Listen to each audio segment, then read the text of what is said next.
Great. Joe, do you want to kick it, or Linda, do you want to kick it off and then give us a short rundown, and then if there's any questions we can go through them? Yeah, kia ora koutou. I will acknowledge that Linda has presented a thorough and detailed paper for consideration by members, so I'll just speak to some of the summary points and then happy to answer any questions.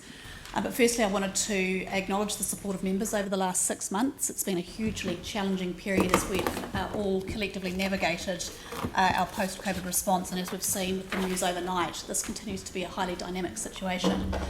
To give you an indication of the kind of challenge that we're facing, we've done a quick calculation this morning of the likely impact on the Canterbury and Christchurch economy if we are to move back into level 3.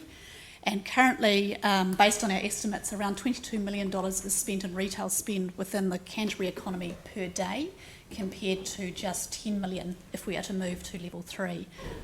So there's a significant impact if we are to move levels. So it's in the interest of everybody that we respond swiftly. We've seen the government move swiftly overnight, but that we support that across our community also.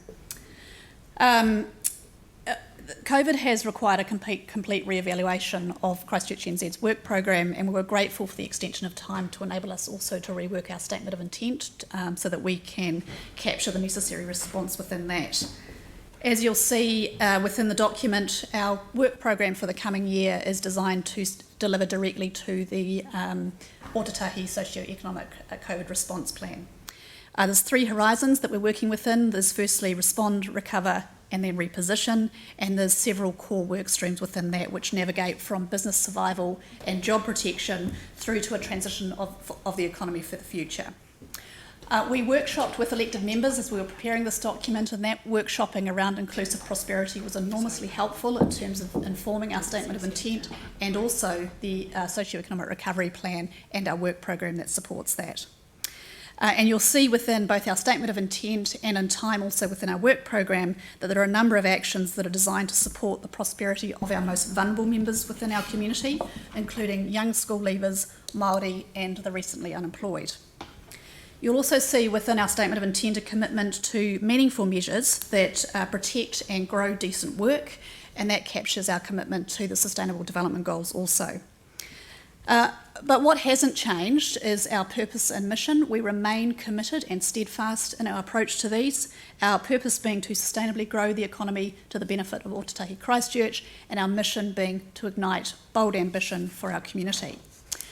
You'll see that there are a number of priorities to grow high-value decent work, the scale of the economy, to improve the resilience and competitiveness of our businesses, to support work in our community, and to improve the perception of Christchurch. I've already reflected that we are committed to supporting the UN Sustainable Development Goals, but also the New Zealand Living Standards Framework and the Christchurch community outcomes which are endorsed by this council. We are also utterly supportive of the development of the Greater Christchurch 2050 strategic framework, because we believe that this will help set the aspiration for our community and some shared and aligned commitment to targets across the sub-region. And we thank this council for its commitment to that piece of work to this point. I'll just reflect briefly on our finances, because our financial position has changed dramatically as a consequence of COVID-19. We have accepted a fall in council funding for the coming year, and we are happy to have support of that on behalf of our community, and we acknowledge the significant financial challenges that this council is facing. We've also, however, experienced a significant fall in third-party funding as a consequence of COVID-19, and a number of our partners have been impacted, and that's impacted the way that they partner with us. So we've had to make some significant changes in the way that we run our budget for the coming year. We've reorganised our work programme to focus on core recovery functions. We've aggressively managed costs to reduce our expenditure, and we've also utilised our cash reserves to support an operating budget for the coming year. At the same time, we've upweighted activity that will support economic recovery, so business support, business retention and attraction, labour market transition, industry cluster support and economic research and insights. As a consequence, we've had to hold other budgets steady or reduce other budgets to support and offset in that increase. The other point I will make is we have aggressively managed costs and reduced our personnel costs. We reduced our board fees. I took a salary reduction. We've reduced our headcount where it made sense to do so, and we've applied tight cost controls across the organisation. I am really grateful that our staff have supported that process, and they are absolutely committed to supporting economic recovery for Ōtautahi Christchurch. And the final point I'll make is that we absolutely love working on behalf of the city, working on your behalf. We are one of your key delivery tools. I'm really grateful for that opportunity, and I'm really looking forward to the year ahead and continuing to support all of you and our residents. So, kia ora koutou. Great, thank you. Linda, do you want to add anything? Yes, I would like to take the opportunity just to speak to what a statement of intent is actually intended to do.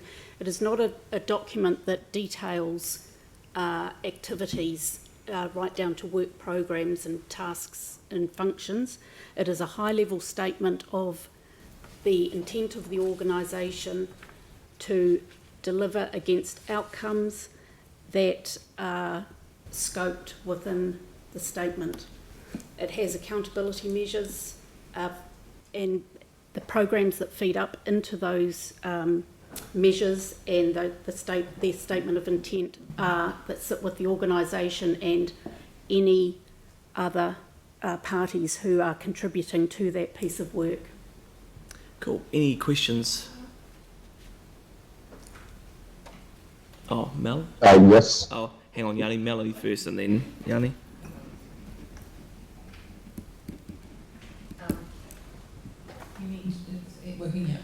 You mentioned about youth and the Maori and something else. Could you tell us a little bit about what your plans are there? Yeah, so as Linda reflected, the statement of intent isn't the place to capture activity, but I'm happy to outline for members if the chair is supportive of that. Just some of the briefly, activity. we're on a bit of a... Yeah. So we've got 4 main programs that we're currently working on. One is a pilot program in low decile schools within Eastern Christchurch, and that's designed to support young people to be able to move into STEM careers. We're also working with MSD and MB on the development of a skills program, again to identify the way that we can pathway people from unemployment and into employment. We've recently just announced a linked system of innovation incubators, which are designed to support people from unemployment to self-employment, and that's in partnership with ARA, UC and the Ministry of Awesome. And we're engaging with Ngāi Tahu on the Regional Skills Leadership Group and MB again to help grow the aspiration for Māori and create pathways for Māori. So 4 very specific programs this 6 months, and we are continuing to develop these programs to ensure that we support inclusive prosperity. Thanks, Joe. Cool. Yanni? Yeah, thank you. That may have answered some of the question. I was just trying to understand how you're measuring prosperity in the lower socioeconomic areas of the city. And I don't know if you've seen the work that our staff have done around what's happening in terms of the economic trends in local communities. But I just didn't see how you're going to monitor and measure your activities in relation to that prosperity in the areas that are suffering. Yeah, you sound a little bit like Darth Vader, who we saw in the picture before. Sorry. What I'm hearing from your question is you're asking us what we're doing to deliver prosperity to low-income communities. Is that the question? Yep. Yeah, so I think, as I outlined, those specific initiatives are designed to explicitly address that, and we are very grateful for the indication from members through the letter of expectation that that is considered a priority, and we'll continue to prioritise that work. Yeah, and I guess how you're measuring it was the other part. Yeah. So there are 6 measures within the statement of intent that speak specifically to this. Again, happy to run through them, but they are captured there, and they speak to transition into decent work specifically and job creation, which supports inclusive prosperity. Perfect, thank you. Anne? Just a quick question, and it's about going forward from here. Fantastic information, thanks Joanna, and really keen to understand specifically what you're doing in the job creation area as you've outlined. So could we have a briefing with you, or about that specifically, about what we're doing in Christchurch to offer employment to our young people, what pathways we're creating, and how we can as council support you in that? Yeah, no, we'd be very grateful for that opportunity. We worked through with Dawn last week a briefing schedule for councillors around the socio-economic recovery plan, and that will have these specific initiatives within it. It's my hope that we can get into your diaries monthly to report against that plan, and we've developed a measurement framework to support that. That would be fantastic. Almost a workship, in fact, about employment. So we can take it offline. Thanks. Cool. Any other questions? Jimmy? Concern your measurement, the page 260, the 3 years, all those kind of improved perception, etc. Your figure is exactly the same, but because you particularly emphasize after in response to the COVID-19, you separate the response, recovery, reposition. This figure should be the gradually increase rather than exact the same. For instance, like your development criteria attractive destination. The first year, like this year, you have 100 inquiry and 30 city bids, 5 product, 35% success rate.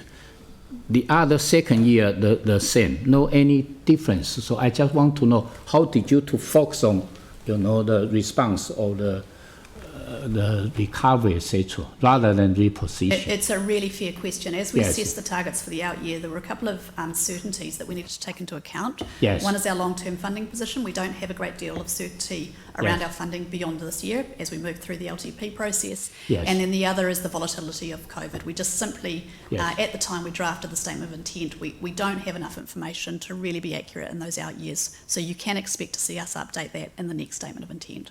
Okay, but you received the new revised letter of expectation, am I right?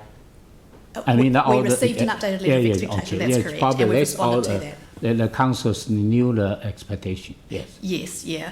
But as you know, we need to now move through the long-term plan process to have certainty around our long-term funding, which Yes. covers the out years that you've referred to.